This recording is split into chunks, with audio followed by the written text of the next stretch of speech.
लोकसभा चुनाव 2024 से पहले बहुजन समाज पार्टी से कांग्रेस किसी भी हाल में गठबंधन करना चाहती है। इस बात को लेकर कांग्रेस के कई सीनियर नेता ने कई बार बयान दिया, लेकिन मायावती ने हर बार स्थिति को साफ करते हुए कहा कि वे किसी भी पार्टी, चाहे वे कांग्रेस हो, बसपा हो, आरएलडी हो, भाजपा हो, किसी के साथ भी गठबंधन नहीं करेंगी। लेकिन ऐसे में कांग्रेस के बार बार इस फैसले के बाद आखिर क्या मायावती के बसपा के सांसदों ने भी स्वीकार कर लिया कि बसपा अगर कांग्रेस के साथ गठबंधन नहीं करती है तो क्या ऐसी स्थिति में वह बसपा के साथ ही रहकर चुनाव लड़ेंगे। जैसा कि आप देख ही रहे हैं कि हाल ही में कई सांसदों ने बसपा छोड़ने का फैसला किया। दानिश अली को मायावती ने खुद अपनी पार्टी से दूर कर दिया और वह कांग्रेस के साथ ही नजर आ रहे हैं। कांग्रेस बसपा के गठबंधन पर अब आखिरी तस्वीर साफ होती नजर आ रही है, क्योंकि कांग्रेस ने सपा के साथ मिलकर लोकसभा चुनाव लड़ने का फैसला कर लिया और सीट बंटवारा भी हो चुका है। इस बीच बसपा सांसद इस पर क्या सोचते हैं, उन्होंने ये बात रखी और इस स्थिति को साफ करने के लिए सांसद मलुक नागर सामने आए। उन्होंने कहा कि कांग्रेस पार्टी से गठबंधन का अब कोई सवाल खड़ा ही नहीं होता। कांग्रेस ने सपा से हाथ मिला लिया है, सीट शेयरिंग पर बात हो गई है, तो बसपा भी पहले से स्थिति साफ कर चुकी है कि अकेले ही चुनाव लड़ेगी।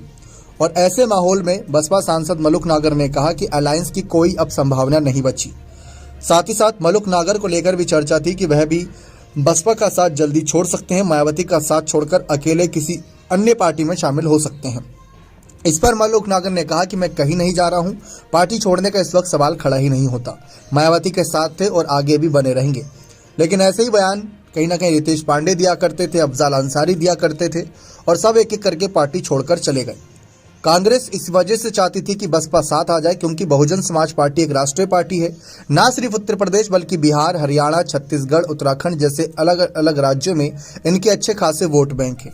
अगर टोटल वोट बैंक देखा जाए तो इनका करीब 5% का वोट बैंक रहता है हर बार के चुनाव में। करीब 5% वोट बैंक भी बहुत बड़ी संख्या होती है। करोड़ों के मतदाता इनके साथ जुड़ते हैं और ऐसी स्थिति में कहीं ना कहीं कांग्रेस चाहती थी कि बसपा जैसे एक राष्ट्रीय पार्टी उनके साथ आए, क्योंकि अगर समाजवादी पार्टी की बात करें तो एक क्षेत्रीय पार्टी है। भले ही उत्तर प्रदेश में उनका अच्छा खासा इस वक्त दबदबा हो विपक्ष के तौर पर, लेकिन बसपा सांसदों के मामले में संख्या बल में काफी अधिक थी समाजवादी पार्टी से। कहे तो सीधा दुगना थे, क्योंकि 5 सांसद सपा के पास है और 10 सांसद बहुजन समाज पार्टी के साथ। और जो 5 सांसद सपा के पास थे उसमें से भी 2, जिसमें आजम खान और अखिलेश यादव, दोनों ही अपना पद छोड़ दिए थे, जिसकी वजह से दोनों को नुकसान झेलना पड़ा। आजमगढ़ और रामपुर सीट भाजपा के खाते में चली गई। तो यानी कि 3 ही सांसद हैं हाल ही में अगर देखा जाए सपा के।